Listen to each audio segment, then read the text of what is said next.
So the ideal cut is right here. The tree has the natural ability to heal over. It's called callousing. And to make sure that the tree does the perfect callus, you cut it right here. That way it'll bulb up, it'll kind of callus right over and close cleanly.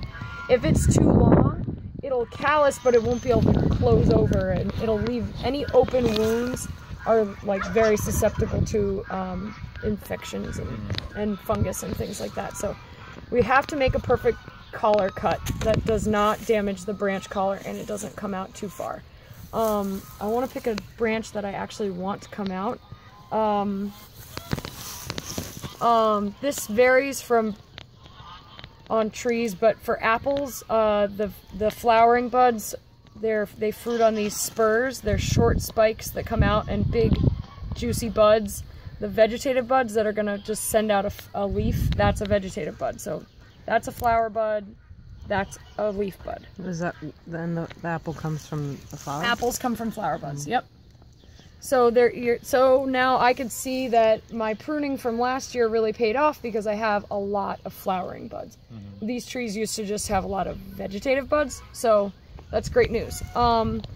So when you're deciding which to cut out, you want to take into account if you want fruit on your tree, you might not want to take out like the one branch on your tree that has all the flowering buds on it, because then that's it. So check out how many flowering buds you have on the tree, and then the first things, like I kind of have an order of operations of like what to take out first.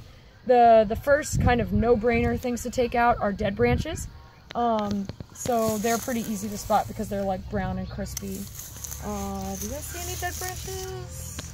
That's a scale bug. That's kind of fascinating. We spray with dormant oil. It's a suffocant. It's like totally harmless, and what it does is it suffocates these bugs that overwinter on the tree. And I think I've got a bug right here, but I have to kind of take it inside and identify it. But yeah, and it might be dead because I sprayed it with dormant oil last week. We just don't know. I have to look into that. Interesting. Yeah, this one, as you can see, it's, if you scratch back the bark, there's no green there, it's just brown, so it's totally dead. So what I would do is cut back to the live tissue. So these are alive, you know, you scratch that back and it's totally green. So you want to retain this. So what you'll do is cut it right there, and you're gonna cut it. Do you have a hand pruner? Can I borrow the hand pruner? Okay, so you want to be careful not to damage the... Now the collar that we're looking out for now is actually the collar of this side shoot. Okay, so don't damage that. So I want to take it up to here, that way it can effectively heal over. If I take it too long, it won't heal over well. So I'm just going to take it right there.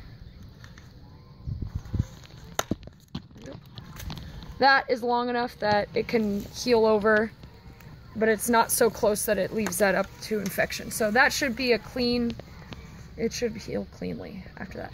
So yeah, the no-brainers are take out the dead stuff, and then there's suckers that grow out from the base of the tree. You always have to take these out. These are usually the first thing I take out.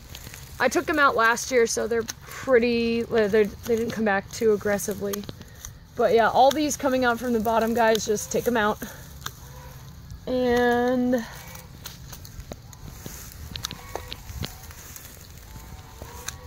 sometimes if you didn't do the work to take those suckers, thank you, I was just gonna look for you. Hi. If you don't take the time to take those suckers that are coming out from the bottom out, if this tree was a little bit less mature and established, sometimes you can even get confused and think that, you know, a sucker coming up was the main trunk, if they're a similar size. And since all apple trees that bear desirable fruit are grafted, a sucker that comes out from the root, it's not the kind of fruit that you are wanting to grow. It's coming from the root stock, so it's gonna bear bad fruit. So you always want to make sure that you retain the main shoot and from the graft, so that you get the desirable fruit that you want. That's typically M111 or M9, Bud 9, yeah. Any of those root stocks for dwarf. So yeah, that's how they get dwarf trees, is they graft a nice desirable tasting variety on top, and then on the bottom it's a dwarf rootstock to keep it to limit the growth potential so that it won't get to be so huge and you can't control it. And then also pruning helps that too.